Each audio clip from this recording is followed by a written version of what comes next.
छोटे से कस्बे शिवपुर में एक साधारण सा लड़का रहता था, आदित्य। आदित्य एक मध्यम वर्गीय परिवार से था, पढ़ाई में अच्छा, लेकिन स्वभाव से थोड़ा चुपचाप। उसकी दुनिया किताबों और दोस्तों तक ही सीमित थी। इसी कस्बे के कॉलेज में एक लड़की पढ़ती थी, सिया। सिया बहुत खुशमिजाज और सबकी चहेती थी। उसकी हंसी पूरे माहौल को रोशन कर देती। आदित्य ने पहली बार सिया को कॉलेज की लाइब्रेरी में देखा। वो खिड़की से आती धूप में बैठी थी, बाल हवा से उड़ रहे थे और वो किताब पढ़ते पढ़ते अचानक मुस्कुराई। उस पल आदित्य के दिल में कुछ अजीब सा हुआ, जैसे वक्त ठहर गया हो। लेकिन आदित्य के पास सिया से बात करने की हिम्मत नहीं थी। वो बस दूर से देखता और अपने मन में सपनों की दुनिया बना लेता। एक दिन कॉलेज में साहित्य क्लब की मीटिंग थी। आदित्य को वहां अपनी लिखी हुई कविता सुनानी थी, लेकिन वो बहुत नर्वस था।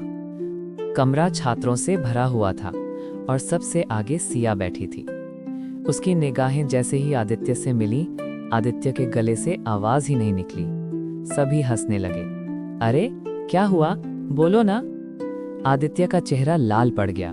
तभी अचानक सिया ने मुस्कुराकर कहा, आपकी कॉपी मुझे दे दीजिए, मैं पढ़ देती हूँ। पूरा हॉल चुप हो गया।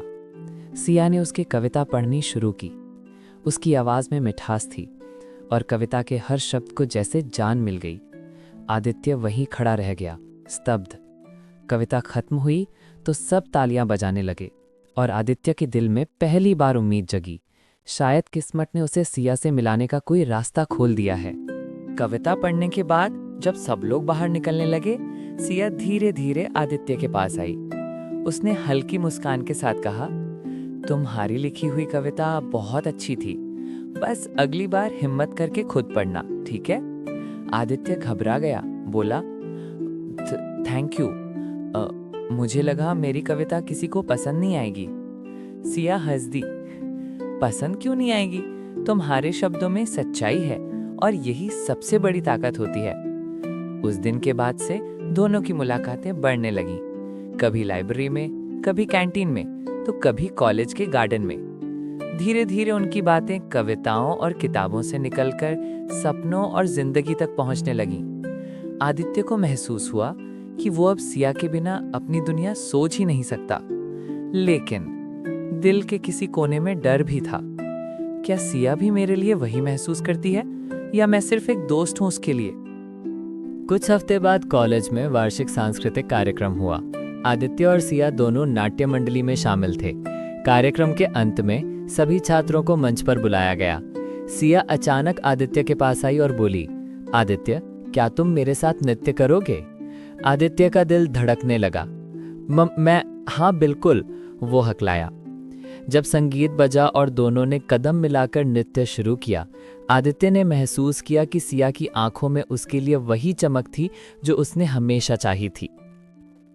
नृत्य खत्म होने के बाद सिया ने धीरे से कहा, आदित्य, मुझे लगता है हम सिर्फ दोस्त नहीं हैं। आदित्य का चेहरा खुशी से झिलमिला उठा। सिया, मैं भी यही सोच रहा था। मैं तुमसे। सिया ने उसकी बात बीच में ही काटते हुए मुस्कुराई। हाँ, मुझे भी यही लगता है। अब हम साथ हैं, क्या कहो? और उसी पल आदित्य ने महसूस किया उसके सपनों की लड़की उसके सामने खड़ी थी और अब उसका दिल पूरी तरह से सिया के नाम हो गया।